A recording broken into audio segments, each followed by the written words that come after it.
So at Texas Vets Roofing, we take the time to get on the roofs with our guys and explain to them the process and explain to them what we are looking for specifically as a company. Hello, my name's Toby Rannigan with Texas Vets Roofing. My name is Daniel. I'm with Texas Vets Roofing. Today we're going to walk you through what we like to call collateral damage, collateral storm-related damages. And the first thing that we're going to show you is collateral damages on this is called a built-up system with a gravel ballast. And this right here is called a coping cap. And if you look right here, these are hail impacts on a coping cap system all down through here.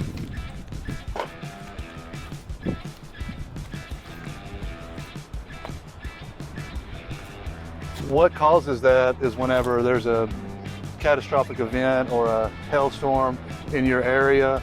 The hail can be anywhere from 1/2 inch or 1/4 inch in diameter, all the way up to sometimes 2 or 3 inches in diameter. And if you look at these specific spots, this was probably a 1-inch piece of hail. And then we've got some here that may have been greater than 1 inch, maybe 1.5 inches. I'm Timothy Wilson with Texas Vets Roofing. Today we're going to go over a few things about different roofing systems that go over a parapet wall that are underneath the coping cap. So if you look here, we've got hail impacts on the parapet wall. This is only a 12-inch parapet wall. We have hail impacts, and this roofing system actually goes up on top of the parapet wall. So in order to do a repair on this or to replace this, you would pull the coping cap off, rake all of the gravel back, and you have to cut out this section and relay a new section in. This roof can be repaired underneath this section because there's not any hail damage to the actual portion of the roof that's gravel on. We just showed you what collateral damages look like on a coping cap system on a flat roof. This is a 6-inch vent cap, and if you take a look here, we have hail impacts to this. We call this collateral damages to the soft metals. Really what that does is we use this type of evidence to tell a story about what has occurred on the roofing system. If we can find some type of damages to the soft metals, then there's more than likely damages to the roofing system itself. While we're here, we'll take note that this right here is called a lead pipe jack. That's a 2.5-inch lead pipe jack.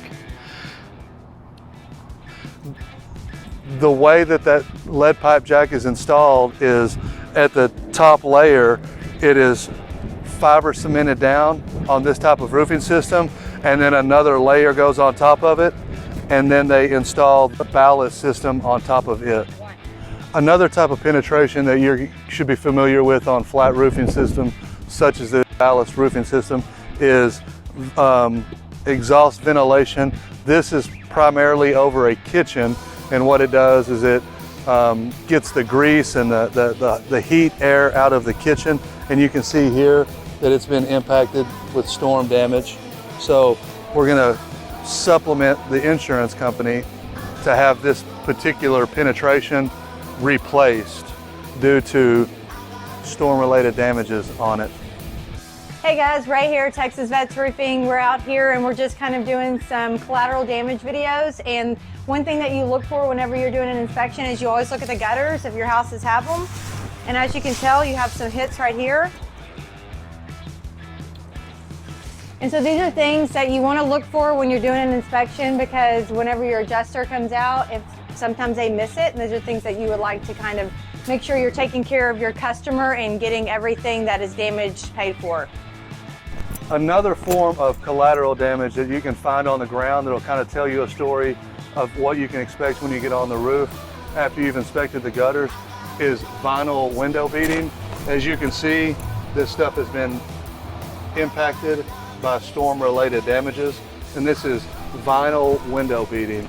It's just another tell before you get onto the roof so that you can kind of assess what could potentially be up there. After you look at the windows, the screens, and the gutters, and you find collateral damage on those 3 items, there's more than likely going to be some good hail damage on the roofing system as well. Another form of collateral damage on a residential roofing system or a shingle roofing system is on the soft metals of the turbines. If you look here, these are all impacts from storm-related damages. And if you listen, it caused the turbine to kind of get out of line and causes that squeaking that you hear. It's a pretty good indicator, and it tells you about what size the hail was that impacted this area. All right guys, today we're going to be showing you what a test square looks like. A test square is approximately 10 foot by 10 foot on each slope of the roofing system. What we do is we draw a box, and then we write R for rear, H equals, and whatever number of hail hits you found. On this particular test slope, we found 10 plus hits. Now, if you look, this is a hail hit. You can see that impact here. You can see that impact there. You can see that impact there. That's what we're looking for when we get onto these roofs, is basically where the hail has come down, impacted the shingle, and embedded granules into the matting of the shingle. Texas Vets Roofing.